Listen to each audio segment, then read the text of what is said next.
Adventist World Radio, the voice of hope. Radio feon'ny fanantenana na ny AWR.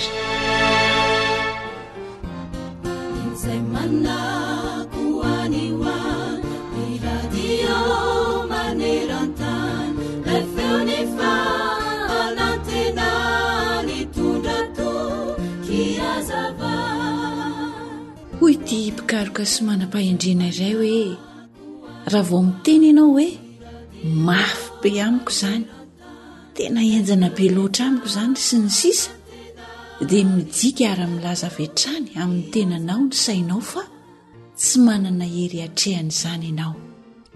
Betsaka ihany koa ireo fahazarantsika miteniteny tahaka izany. Manomboka androany ary dia ajanony hatreto izany fomba fisainana izany.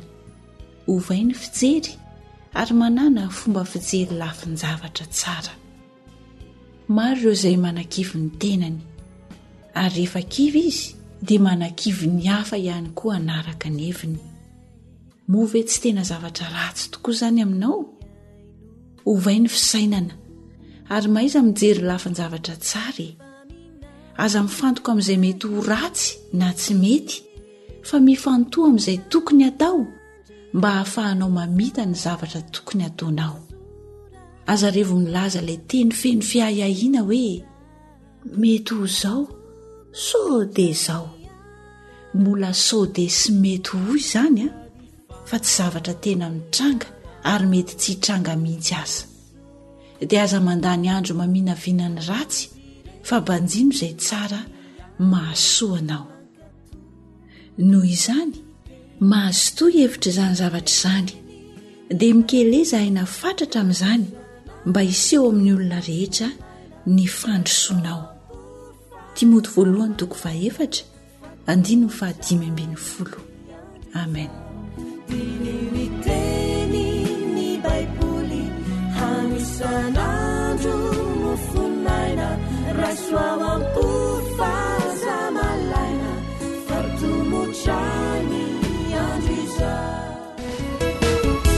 lazao amiku izay fantatra fa mety asambatranao fizao de samilaza fa tsy misy afatsy rayany no asambatra teny mananao anandra manitra o tompo sy mpamonjana tena resy latra fanavolana harena azatao mampahomena kazao ny tena lafatra tela yao andanitra tazony ao ampona reteny fikasany adeny teny nandriamanitra fizay no asambatra lazao amiku izay fantatra fa mety asambatranao fizao de samilaza fa tsy misy afatsy rayany no asambatra teny mananao anandra manitra o tompo sy mpamonjana tena resy latra. Jacqueline sy Noah.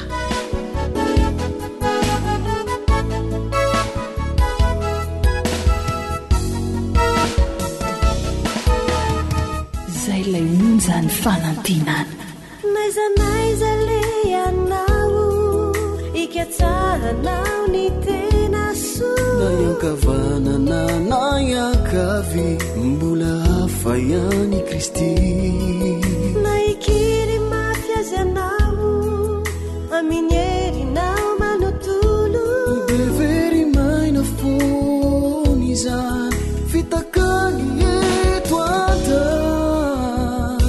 lazao amiku izay fantatra fa mety asambatranao fizao de samilaza fa tsy misy afatsy rayany no asambatra teny mananao anandra manitra o tompo tompo sy mpamonjana tena resy lahatra izy no tompo sy mpamonjana tena resy lahatra Jesosy no tompo sy mpamonjana tena resy lahatra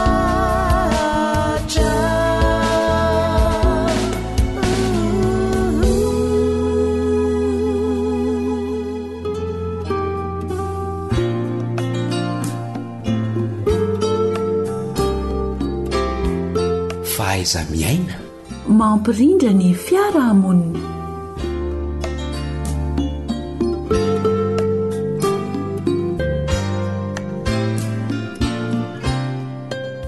ny araba tsy fonosin-damba na akobonina ampelantanana no atolotra ho anao mpiaino indray a amin'ity anio ity dia mirary soa mandrakariva ny namanao lantoarimisa joely sy ny namana samma eo amin'ny lafiny teknika amin'ity anio tia dia iresaka ihany isika reo zo sy andraikitry ny zatovo zany hoe rehefa omena ny zoa dia efa nilazaina mandrakarivo mbenimbeny fa mitaky andraikitra ihany koa izany zo omenanao izany amin'ity anio tia ra dia zo ho an'ny zatovo ny hianatra any an-tsekoly sy ho beazina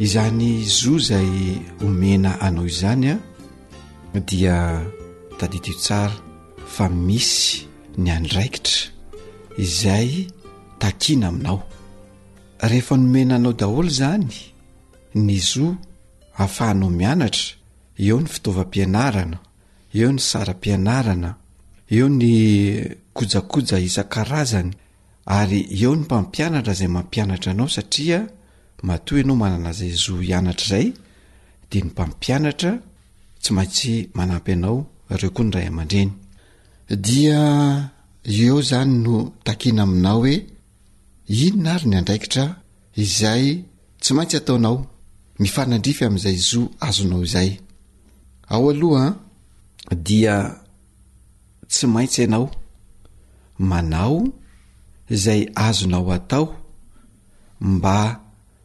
ahafahanao sy ahatraranao ny atao hoe fahaizana izay omenanao tsy anao zinona zany fahalalana fanabeazana omenanao zany ianao fa anao zay faraherinao faran'izay azo atao mba ampahomby izay fanabeazana sy fianarana omenanao izay zany hoe tsy manana zo mihitsy ianao anao diso na anao tsinitsinona izany fanabeazana omenanao izany tadidio tsara fa raha misy tsy fifindra-kilasy na tsy fahafahampanadinana dia fatiantoka izay ny taona iray manontolo fatiantoka ho anao voalohany indrindra ianao tanora zatovo mpianatra fatiantoka manaraka dia fatiantoka ny ray aman-dreny izay nanome ny zay azo natao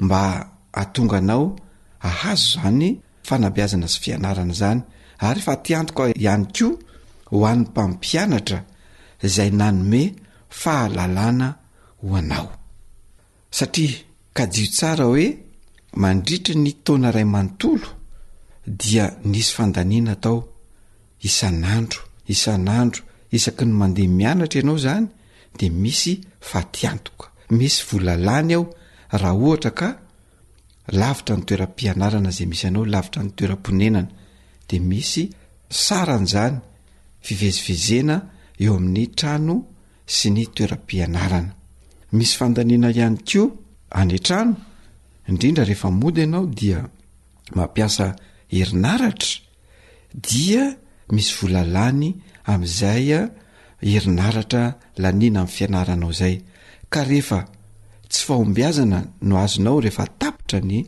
fitaom-pianarana dia tadidio tsara fa zay ny tena fatiantoka lehibe indrindra eo amin'ny tokotelina masan'andro dia ianao ndray aman-dreny ary ny mpampianatra. Araka izany, ny tsara indrindra ataonao dia milofo manome ny herinao rehetra amin'izany fandratoana ny fianaran'izany, mba tsy ho fatiantoka ny taona ray manontolo, mba tsy hitondra alahelo ihany koa eo amin'ny ray aman-dreninao izay manome izay fafahana mianatra izay, izay manome anao izay zo hianatra soabiazan'izay. Ka dia ho zahay hoe alaohery aza vela ho fatiantoka sy olalovapotsiny ny fotoana ray manontolo. Sarobidy loatra ny fotoana fandratoana ny fianarana izay tsy miverina intsony, fa rehefa mandalo iny dia mivalona any, fa ny ho amin'ny manaraka indray no tsy maintsy mety anonerana izay. Kanefa rehefa hoe manonitra izay ianao dia tadidio tsara fa hery hafa indray, hery bebe kokoa no ilay laninao teo no tsy maintsy laninao zany andratoana izay fianaran'izay. Manarak'izay dia zo ihany koa ary zoanao zatovy tanora ny hiala voly sy hiala sasatra. Zo zany rehefa misy zany ny fotoana hoe nahareraka anao dia tsy maintsy misy ny fialan-tsasatra, ary izay dia ara-pahasalamana sy ara-dalàna tanteraka, satria raha tsy misy ny fotoana atao hoe hialana sasatra izay dia afizanana tanteraka no mahazo anao ka mety hiafaratra any amin'ny aretina na tsy fahasalamana mihitsy ny toe-javatra toy izay. Ka ao anatin'izay fialam-boly sy fialana sasatra izay dia aoka tsy ho ararotina izany, ka ilay fialam-boly sy fialana sasatra indray no nanjary vesatra ho an'ny tenanao ka nahatonga tsy fahasalamana ka tsy nahafahana nanohy ny fianarana.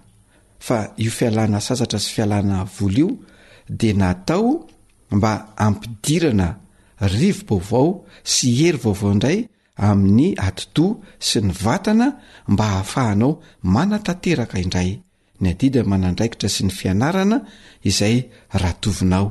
Ka aoka tsy ho fialan-tsasatra sy fialam-boly animbanao ny tenanao ny izany fialam-boly sy fialan-tsasatra izany, fa ho fialam-boly ho fanovozan-kery vaovao indray mba hahafahanao manovo ilay fianarana izay omenanao, ary koa mba hahafahanao manana hery vaovao entina anatotosa ny adidy manandraikitra ao atokantranonao. Satria tsy voatery hoe rehefa nomena fianarana, fanabeazana sy fialam-boly ianao dia tsy tokony anao ny adidy ao tokantrano, fa fifanampiana foana koa ny zavatra rehetra andraikitra ao ihany koa mifanampy ao atokantrano amin'ny raharaha fanao andavanandro. Dia inona sy antenaina fa tanora mahatakatra lavitra, tanora mahatsinjo lavitra, ka anomana ny tena ho amin'izany ho avy izany ianao izay miaino nay amin'izao fotoana izao, ka dia andray ny andraikitra tandrifiahanao ianao mba ho fampandrosoana ny tenanao sy ho fampandrosoana ny manodidina anao ihany koa.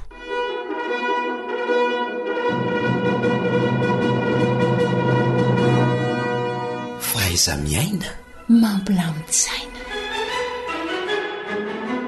Dia izay indray no masaka azona tolotra tamin'ity androany ity dia mametraka ny mandra-piona ho amin'ny manaraka indray.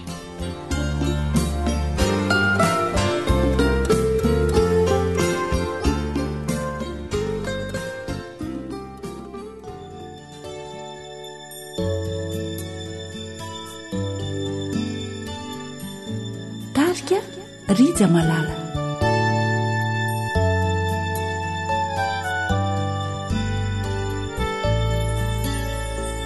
Anio tsy angatakandro intsony ao Jesosy, anio no andro mety tsara indrindra iarahako aminao. Anio tsy angatakandro intsony ao Jesosy, anio no andro mety tsara indrindra mba hanompoko anao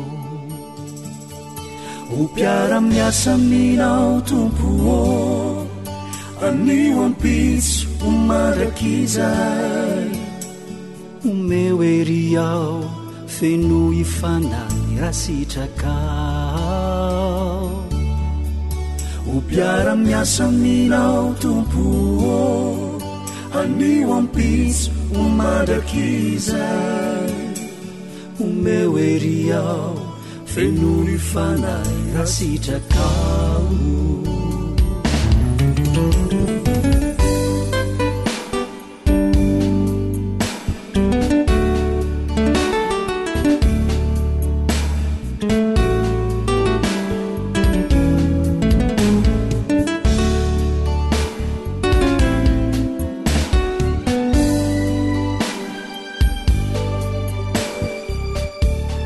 You are listening to Adventist World Radio, the voice of hope.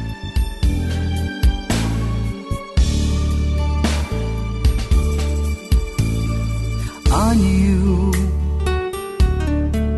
no andrenesako indray ny feonao miantso miangavy mitaona iatrany anao ny asanao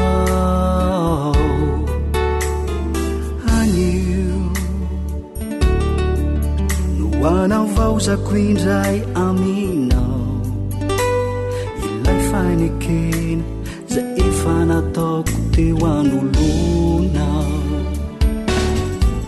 ho mpiara-miasa aminao tompo anio ampitso ho mandrakizay omeo ery ao feno ifanay rasitrakao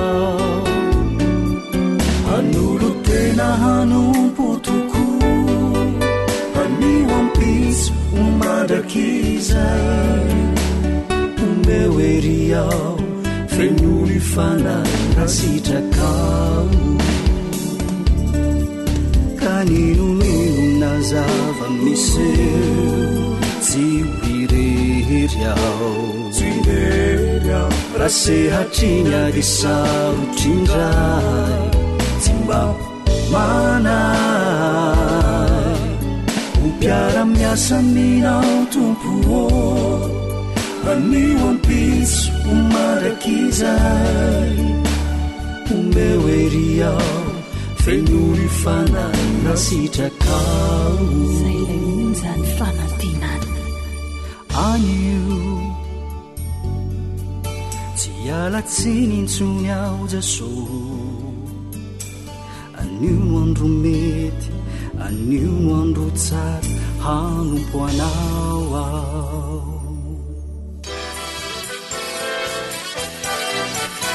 AWR manolotra ho anao feon'ny fanantenana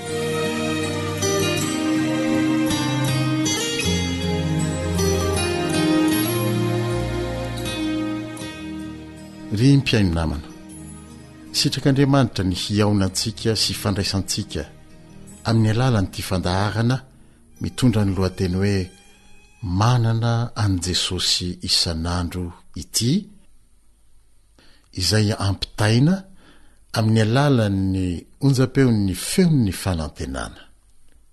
Ny namanao Stefan Razafy no hiaraka aminao tsy tapaka ao anatin'ity fandaharana ity. Koa ampifaliana tanteraka no anlorako ny fiarabana sy anasako anao hanaraka ity fandaharana ity tsy tapaka ary koa angatantsika ny fanamasina mba hanome fitiavana hiaino sy finoana ny tenin'Andriamanitra rehetra ho lazaina ao anatin'izany fandaharana izany.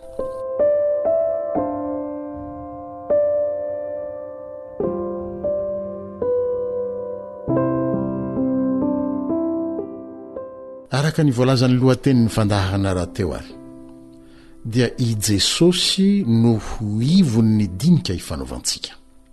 Tsy hoe ho fampahafantarana anao an' Jesosy bebe kokoa indray akory, mety mahalala an' Jesosy ianao.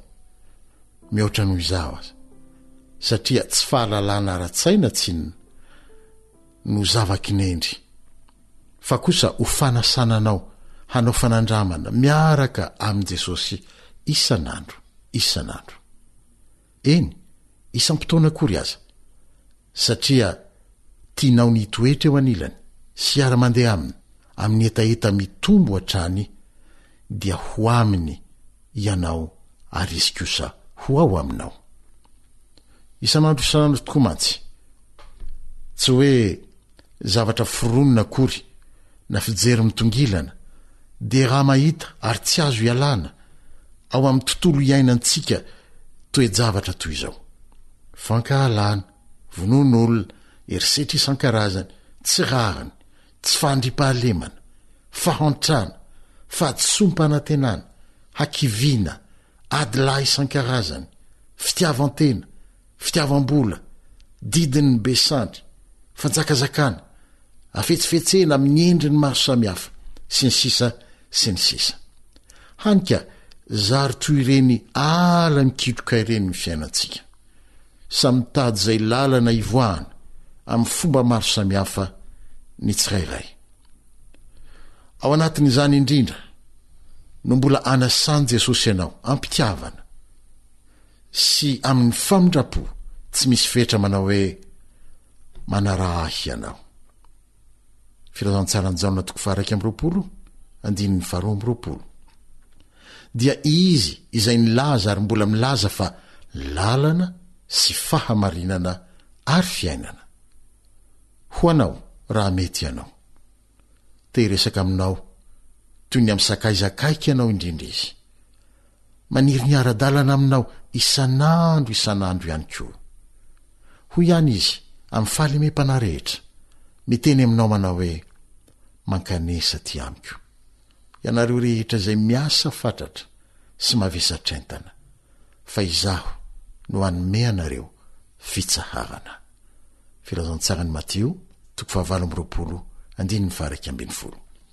Tsy sanatria izaho no ampanantenanao izany fitsaharana izany, fa i Jesosy ilay Andriamanitra tonga olona, satria te hiara mandeha aminao isan'andro izy. Fantany ny manjoanao rehetra sy ny toe-javatra lalovanao. Izy rery no any afaka manome valiny, tsy handiso fanantenana amin'ny fanontaniana rehetra tsy nahitam-baliny eo amin'ny fiainanao. Izy rery no afaka manome vahaolana, tsy ho mandalo vetivety, fa maharitra sy mitoetra amin'ny zavatsarotra eo amin'ny fiainanao andavanandro. Araka ny teniny ihany dia izao nolazainy ao amin'ny filazantsarany Mateo 20:20 dia voalazany fa tompony ny hery rehetra izy, ary tsy miova, omaly sy anio ary mandrakizay, araka ny voalazany rahateo ihany ao amin'ny epistily ho an'ny Hebreo 13:9. Ko raha Jesosy lay tompony ny hery rehetra, tompony fahefana rehetra, tsy miova, omaly sy anio ary mandrakizay, nampiseho izany fahefana sy heriny izany tamin'ny toe-javatra maro teto amin'ity tany ity, nahoana moa izy tsy afaka ampiseho izany eo amin'ny fiainanao? Tano ny tenin'i Jesosy, ary izay nikendritsika amin'izao fandaharana izao, hiaraka hitanan'i Kristy amin'ny teniny isika, hanao fanandramana isan'andro miaraka aminy. Jesosy irery averiko indray no manana ny teny sahaza sy ilainao indrindra mba hampaherenao sy hampisy lanja ny fiainanao mihoatra noho ny tamin'ny lasa rehetra.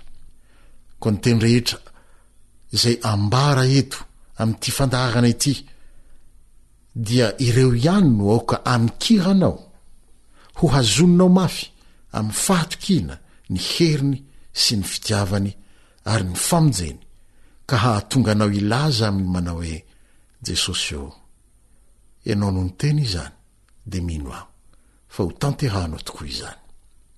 Androany ary dia manantena Jesosy fa hamaly ny fanasana nalefa no anao izy manao hoe manaraha. Hetahita ny lalina tokoa raha mba mifikitra amin'izany teniny izany ianao, azo ny manatanteraka izay nampanantenainy eo amin'ny fiainanao androany. fa hoy ny teny eo amin'ny filazantsarany lioko atoko voalohany 7 manao hoe tsy hisy tsy ho tanteraka ny teny rehetra ataon'Andriamanitra. Hinoy izany fa izy no miteny fa tsy izaho, fa tsy hisy tsy ho tanteraka ho izy ny teny rehetra ataon'Andriamanitra. Ndahoary raha sitrakao iaraka hanao fanandramana isan'andro miaraka amin'i Jesosy isika amin'ny alalan'ity fandahana ity. Sahi mandray fanapa-kevitra ary andramo dia ho hitanao fa tsara i Jesosy. Salamo 4:7. Manantena ary fa ho tafahoana aminao indray amin'ny fotoanantsika manaraka, ary maniry indrindra ny fahasoavan'i Jesosy ho aminao isampotoana manam-pionantsika eto indray. Alohan'ny isahana dia manasanao aho iaraka anondrika ny lohanao, hanakipy ny masonao ary hibanjina an' Jesosy dia hivavaka isika.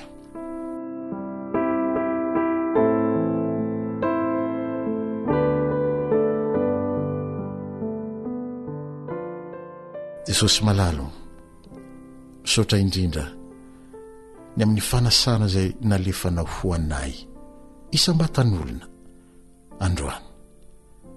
Misaotra indrindra ny nampahafantaranao ny sitraponao fa te hiaraka aminay isan'andro ianao, ary te hiara-mandeha aminay hamazay olana rehetra eo amin'ny fiainanay, ianao izay tompony hery rehetra. Misaotra indrindra Jesosy eo fa manomboka izao dia mba maniry izay nidiranao an-tsehitra mivantana eo amin'ny fiainanay, eo amin'ny fonay, eo amin'ny sainay, mba hamikitra aminao amin'ny finoana fiainanay izay amin'ny toe-javatra rehetra amin'ny fiainanay. Dia ho anao rery ny voninahitra fa ho anay kosa ny famindrapo sy ny fiantrana amin'ny anaran'i Jesosy Kristy. Amen.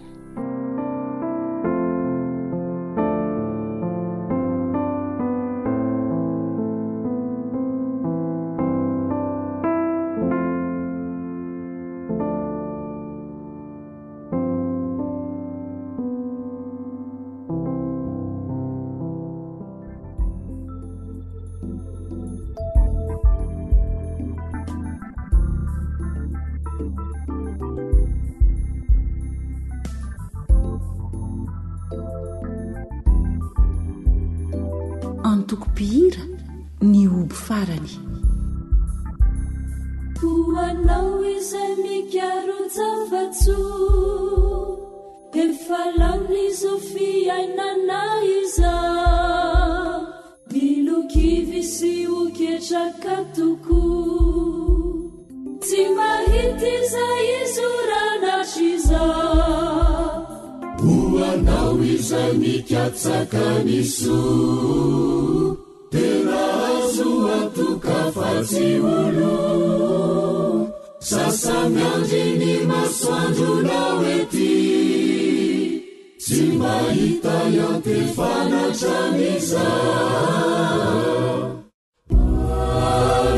Andramore Jesosy, izy amonjy anao tokoto, anomeana fiainana zay maharitra mandraky. AWR Téléphone 033 37 106 13 034 06 797 62.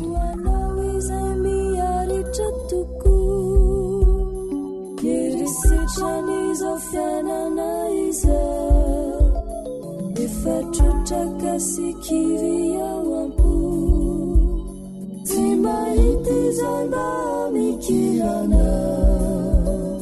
Hoanao mitady mpiaro tena soa, azo antoka sy marina toko, sasa miandry izay amonjy anao ety, mianjanja ny eri ambony ery. Andramore Jesosy, izy amonjy anao tokotoko, anomeana fiainana zay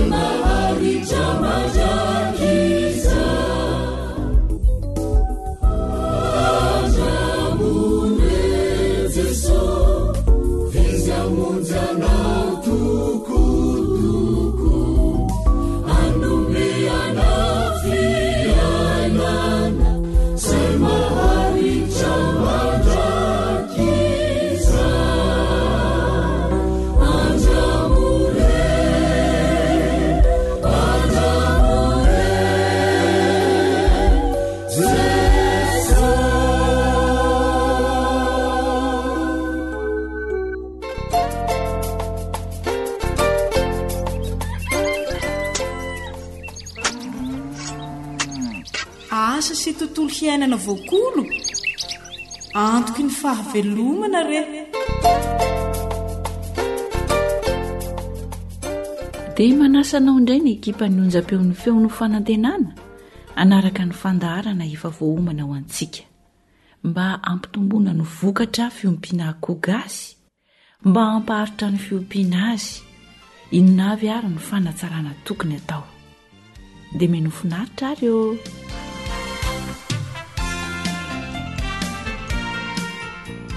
Ety am-piandohana dia tsara aloha ny mampatsiahy antsika fa ilaina dia ilaina ny fikarakarana ireo fitaovana izay anomezana sakafo ho an'ny akoho. Anisan'ny fipetra-takiana mba hampitomboana ny vokatra hanatsarana ny fiompiana akoho gasy moa izany. Misy izany ny fitaovana izay nasiana ny fanafody, misy ny fitaovana izay natao hisakafoanan'ny akoho, ary eo ihany koa ny fitaovana fisotroana rano. Ka raha ny fitaovana hisakafoanan'ny akoho izany no jerena ho an'ny akoho zato, raha akoho kely no ompianao dia mila fihinanana 4 ny akoho zato, ny akoho kely zato izany.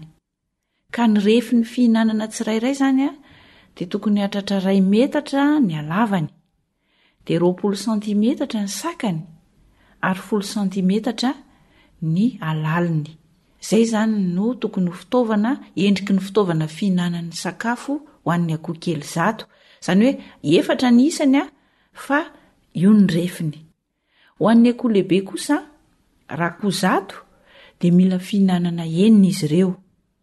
Ny halavan'izany fitaovana izany indray dia eo amin'ny 2 metatra sy sasany eo, dia 20 sentimetatra ihany ny sakany, ary 10 sentimetatra ihany koa ny alaliny.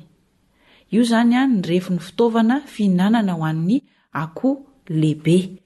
Fihinanana tsirairay izany dia miisa 9 amin'ireo izany no tedavina ho an'ny akoho zato. Raha hiditra eo amin'ny fisotroan-drano indray isika, iny moa izany dia izay akora vita eo an-toerana ihany koa dia efa mety, fa ny mety izany dia atao boribory ny endrik'ity fitaovana fisotroana rano ity ho an'ny akoho. Raha akoho lehibe indray akoho lehibe zato dia mila fisotroana rano anaky 9 izy, izay mahalany 5 litatra isan'isany. Raha ho an'ny zanak'akoho voafohy kosa ka hatramin'ny 4 herinandro isika dia tokony hanana fisotroana anankiroa ny akoho zato, ka mahalany 2 litatra isan'isany izany ireo fisotroana ireo. Ataontsika boribory isika ny endrik'ilay fitaovana fisotroana.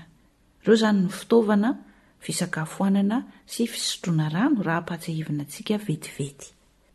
Rehefa avonina ary ny fitaovana hisakafoanan'ny akoho, dia inona avy ny sakafo tsara omenan'ny akoho mba hitsinjovana ny fitombon'ny akoho, dia tokony ampiasaina arak'izay tratra ny sakafo izay hita eo an-toerana, dia fenoana arakarak'izay zavatra mora vidy izany.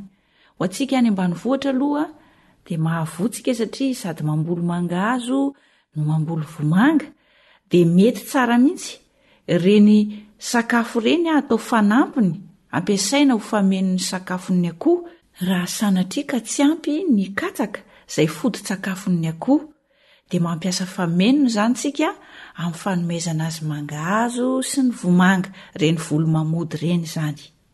Mba hampitombo tsara ny akoho dia ilaina izany ny manampy ireo karazana sakafo izay mitondra herim-panorenana ho an'ny akoho. Mba hampitombo tsara ny fitombon'ny akoho averina indray, ankoatra ny katsaka sy ny fanampy-tsakafo toy ny mangahazo sy ny vomanga, dia ilaina ihany koa manampy karazana sakafo izay mitondra herim-panorenana ho an'ny akoho, toy ny vovotrondro izany, ny kankana, ny votra, ny sahona. Ireo izany dia anisan'ny mitondra herim-panorenana ho an'ny akoho, dia ilaina izany ny fanomezana azy ireny karazana akora mitondra herim-panorenana ireny. Ireo izany ny fipetra-takiana tsotra azo tanterahana tsara mba hampitombo tsara ny akoho gasy izay ompiantsika.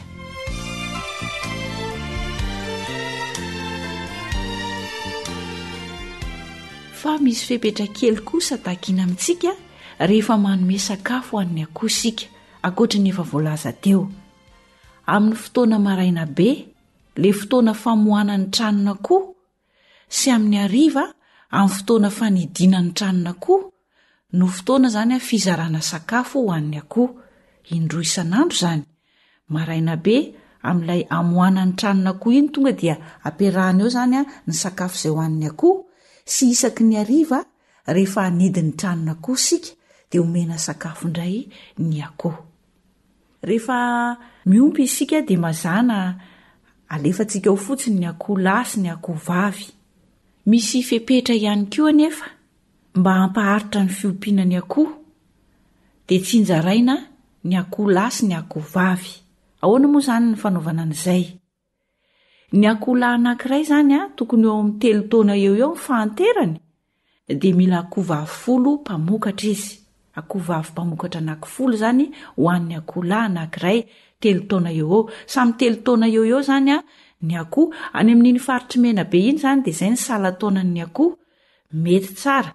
Fa aty amin'ny faritra voan-tany dia tsy manino eo amin'ny 2 taona sy tapany, 2 taona 3 taona eo dia mety ny fampiarahana ny akoho lahy 3 taona, akoho lahy anankiray 3 taona ho an'ny akoho vavy mpamokatra 10 isa. Saingy izao kosa ataovy akoho izay tsy mitovy razambe, raha izay ngamba ny tsaratsara kokoa amin'ny fanazavana.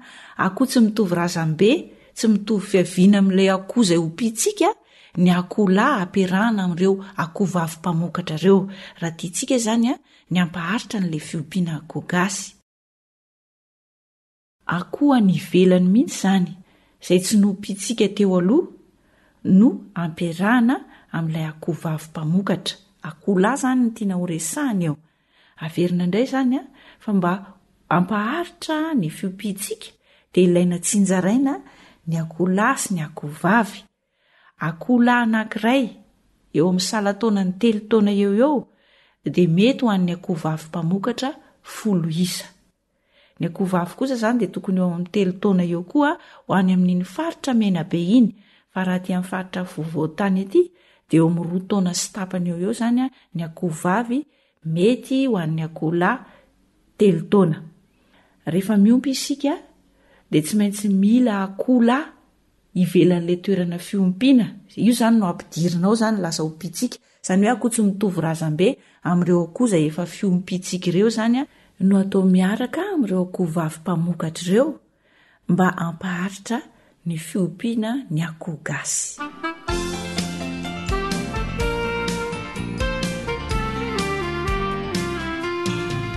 Anana sa akoho? Tantara nosoratan'ny fanjaniaina, andrenesana ho an'ny Zoanitra Sinary.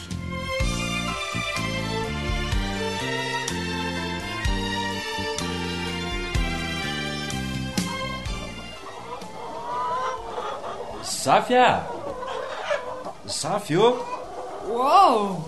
efa nomeno sakafo ve reto akoho reto fa to mikakakaka be ny ihany mitady hanina angamba izy retoko.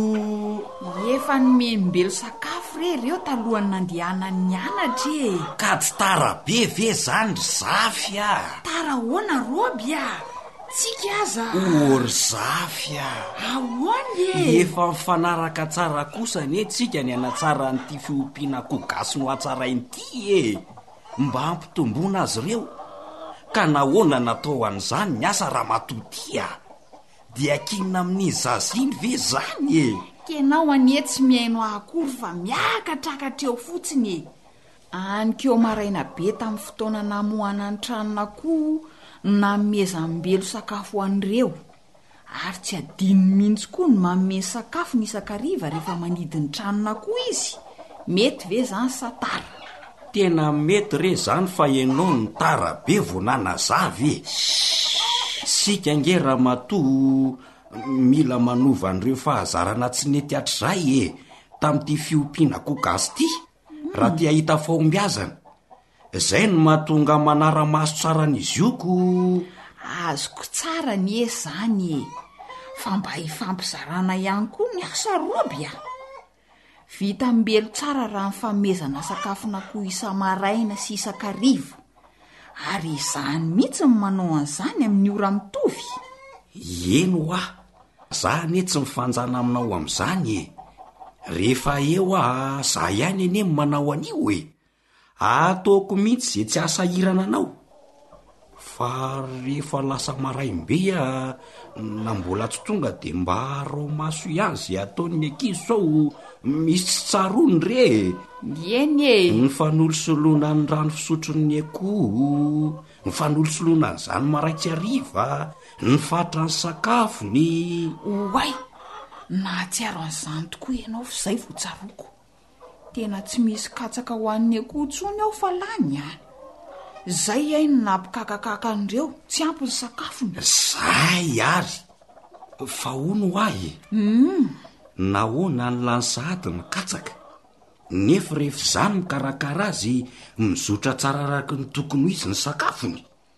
Ka so de ianao kosa ny manadino zay azy efa miafiafy mihitsy ny manome katsakako. Ndry fa angatsy nasiana rehefa meno ny le katsaky.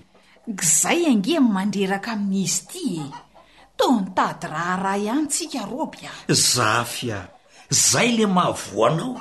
Inone sika ange tsy mamorona ny tsy misy na ilingilingy amin'ny tsy zaka. Fa inona? Fa zay sakafo misy ety amintsika ihany no ampiasaina rak'izay azo atao. Ka ny varintsika indray zany no analana. Razafia ka inona avy ianao ay sady tsy mitadidiny tsy mijery tsara n'izay ataoko. Hitanao tsara reny ambona vomanga sy mangazo ho antsika tsy lany reny ny atao fameno ny sakafony akoho rehefa tsy ampy ny katsaka.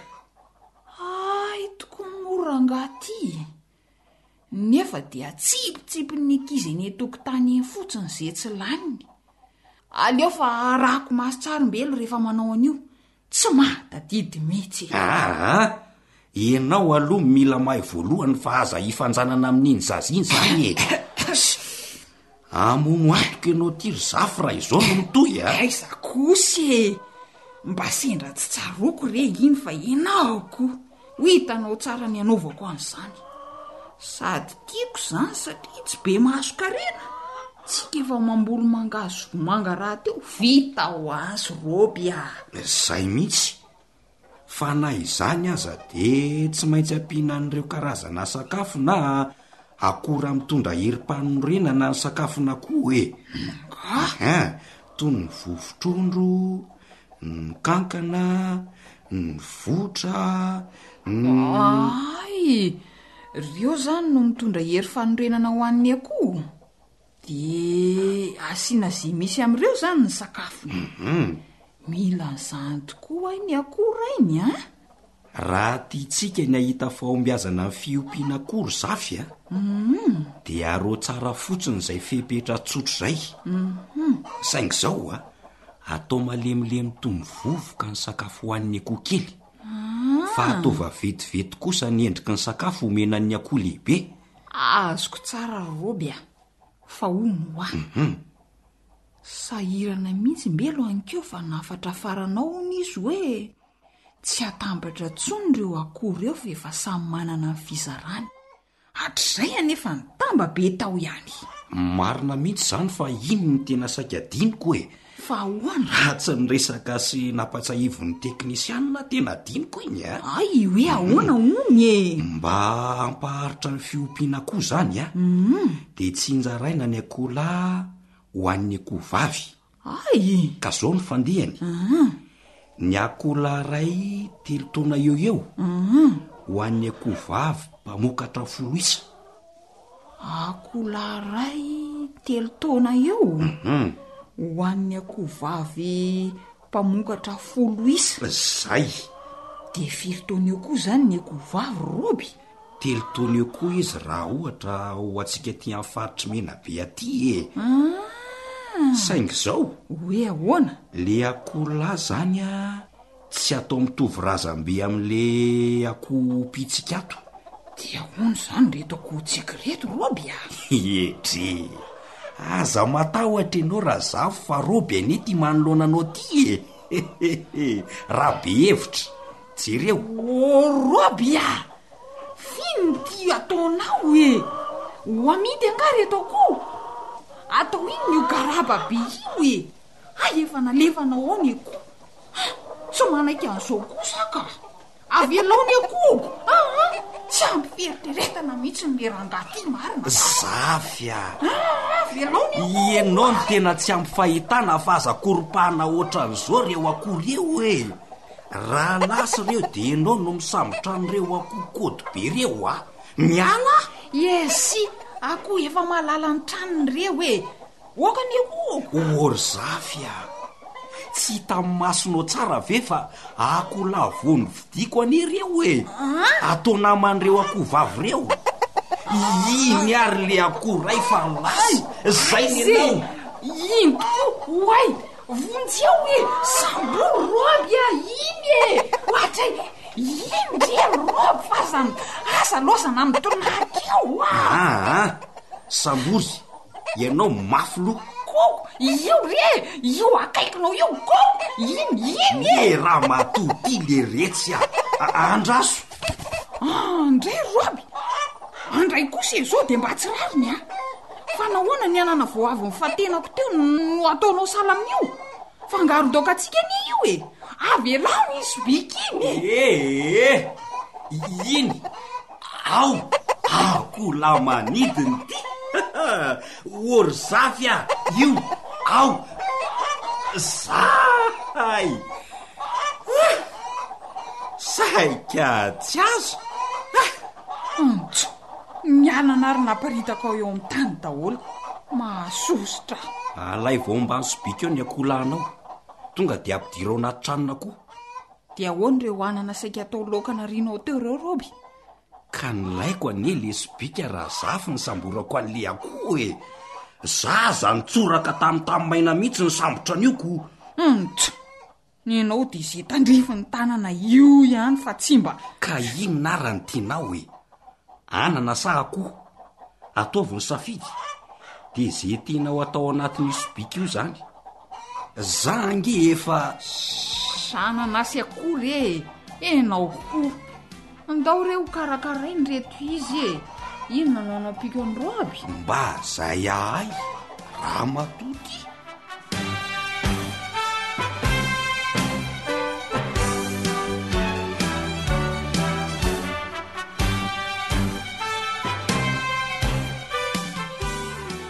dia ataovindray ary mifampiarany masotoa fa hita voka-tsoa ianao hitahanao sy ny asanao ane ilay raintsika ny an-danitra isaorantsika ny namana samina sy nahary ny sana ny lafin'ny teknika namanao fanjaniana no nanatotosa ny fandaharana asa sy tontolo iainanao anao teto tompona andraikitra Elion Andre Mitantsoa saotranao naharitra ny tandreny hatramin'ny farany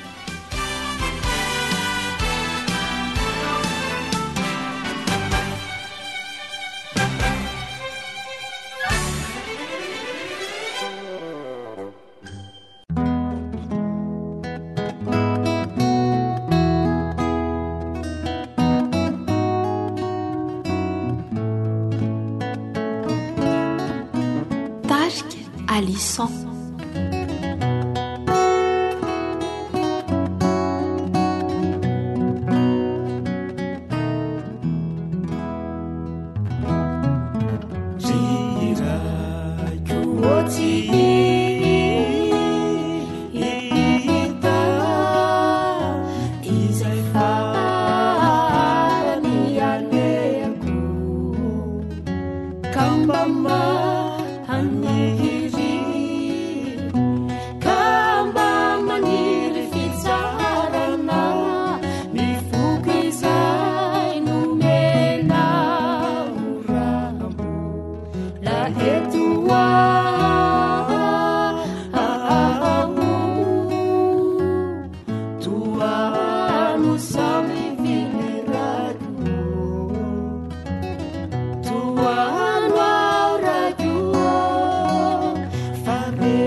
akoatra ny fiainoana amin'ny alalan'ni podcast dia azonao atao ny miaino ny fandaran'ny awr sampana teny malagasy amin'ny alalan'ni facebook isan'andro amin'ity pejy ity awr feon'ny fanantenana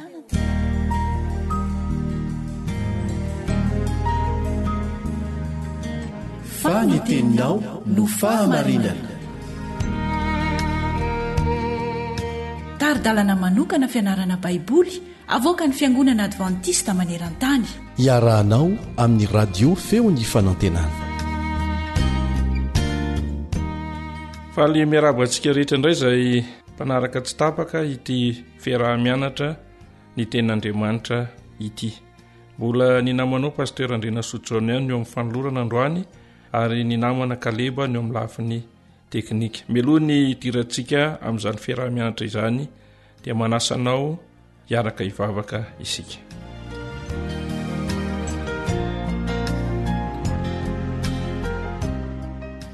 Soranay anao Andriamanitra noho ny fitiavanao anay, mbola nanomezanao anay indray tombonandrom-pahavelomana androany ary mbola azonay manohy miara-mianatra teninao. Ianao ampangina ny feo hafa rehetra mba tsy hisy orenay afa-tsy ny feonao rery ihany. Anaran'i Jesosy. Amen.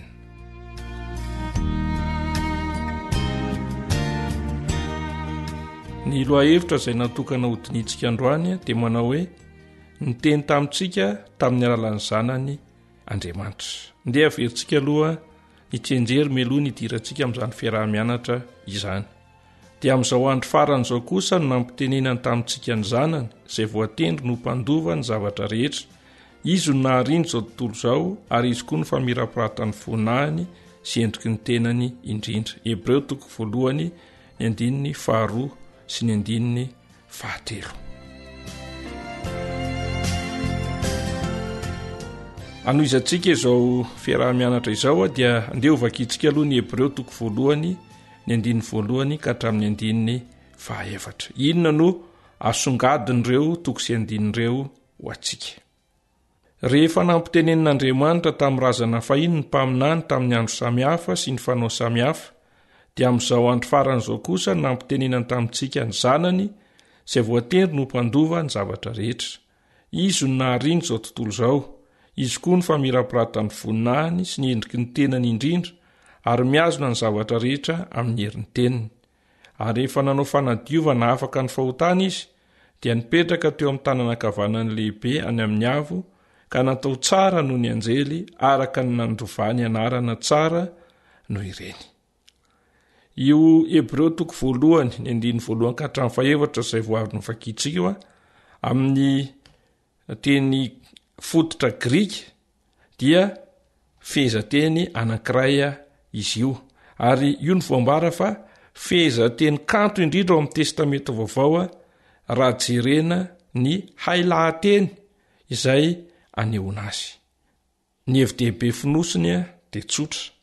Ny teny tamintsika tamin'ny alalan'ny zanany, izany hoe Jesosy Andriamanitra. Efa ela tokoa mantsy ireo Jiosy izay velona tamin'ny taonjato voalohany tao aorianan'i Kristy no tsy nandre intsony ny tenin'Andriamanitra. Ny fotoana farany izay nitenenan'Andriamanitra tamin'izy ireo dia taonjato 4 talohan'ny testamenta vaovao, izany hoe tamin'ny andron'ny mpaminany Malakia, tamin'ny andron'ny Ezra sy ry Nehemia. Ankehitriny dia miteny amin'izy ireo indray Andriamanitra amin'ny alalan'ny Jesosy. Tena ambony lavitra nanandanja manokana ho azy ireo izany fanambarana izay nataon'Andriamanitra izany, satria Jesosy izy no mpanao fanambarana lehibe indrindra. Izy ilay Andriamanitra izay namorona ny lanitra sy ny tany. Izy ilay manapaka izao rehetra izao. Ary raha nanoratra ny epistily ho an'ny Hebreo ny apôstôly Paoly dia tsy mba nisalasala mihitsy ny amin'ny Andriamanitra any Kristy. Tena nanaiky tanteraka izany izy. Ho an'ny apôstôly Paoly dia tenin'Andriamanitra ihany koa ny testamenta taloha. Ilay Andriamanitra izay niteny tamin'ny lasa, mbola io Andriamanitra io koa mbola miteny ankehitriny. Ary mahatonga ny Baiboly ho ny testamenta taloha sy ny testamenta vao dia mifampiankina izany. Satria ny testamenta taloha dia efa nampita fahalalana marina sady ny amin'ny sitrapon'Andriamanitra. Tsy nety tena takatra tamin'ny fahafenony anefa izany raha tsy efa tonga teto ambony tany ny zanaka izay tsy iza fa Jesosy izany. araka ny fiheveran'ireo mpanoratra ny fanambarany ray eo amin'ny zanaka ny fanalahidy atakarana marimarina ny testamenta taloha izany hoe manampy atsika zany hahafantatra ny tia ny testamenta taloha ambara ny fanambarana izay nataon'i Jesosy tahaka ny reny kilalao antsoina hoe puzzle ireny dia misy toerana zany izay mety indrindra ametrahana ampahatsary kelya tsirairay dia tahaka izany ihany koa ny fampahafantarina ny fanambarana izay nataon'i Jesosy mikasika ny testamenta taloha dia manampy atsika atakatra ny tia ny testamenta taloha ambara eo an-dany izany anefa dia aza dino fa rehefa tonga teto ambony tany Kristy dia tonga izy mba ho solotena sy mpamonjy atsika ihany koa izy no naka ny toerantsika teo amin'ny ady izay natrehantsika tamin'ny fahotana izy no nandresy ny devoly ilay menarana izany tahaka izany koa amin'ny bokin'ny Hebreo Jesosy dia voambara fa izy no pelolalana na kapiteny sy mpitarika ny mpino mahafinaritra ny mahafantatra fa izy no niady ho antsika ary izy ihany koa no nisolotena antsika midika izany fa izay nataon'Andriamanitra ho an'i Jesosy ilay solotena antsika dia tiandray atao ho antsika tsiray avy ihany koa indrindra ny famonjena atsika ilay Andriamanitra izay nanandratra an'i Jesosy eo an-tanany ankavanana dia maniry atsika ihany koa hiara-mipetraka amin'i Jesosy eo ambony seza fiandrianana Apokalipsy 7:1-20 tsy izay nambaran'i Jesosy ihany anefa no afatra tian'Andriamanitra ampitaina amintsika fa izay nataon'Andriamanitra ray taminy sy tamin'ny alalany ihany koa vaovao mahafaly izany satria izany rehetra izany dia nataony mba ahasoantsika amin'izao fiainana ankehitriny izao ary indrindraindrindra ho amin'ilay fiainana mandrakizay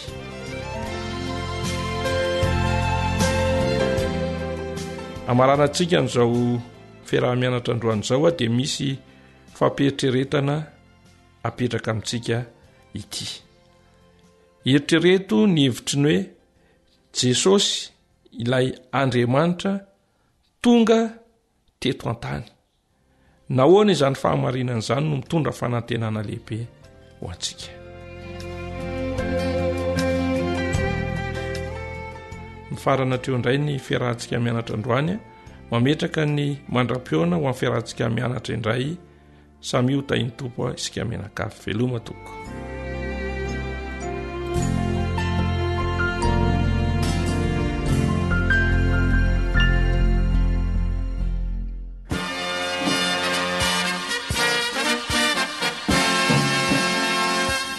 Adventist World Radio, the voice of hope. Radio femon'ny fanantenana. Ny farana treto, ny fanarahanao ny fandaharan'ny radio feo fanantenana na ny AWR amin'ny teny malagasy. Azonao ataony mamerina miaino sy maka maimaim-pona ny fandaharana vokarinay amin'ny teny pirenena mihoatriny 100 amin'ny fotoana rehetra. Raisoaryn'ny adresy ahafahanao manao izany www.awr.org na www.feofanantenana.org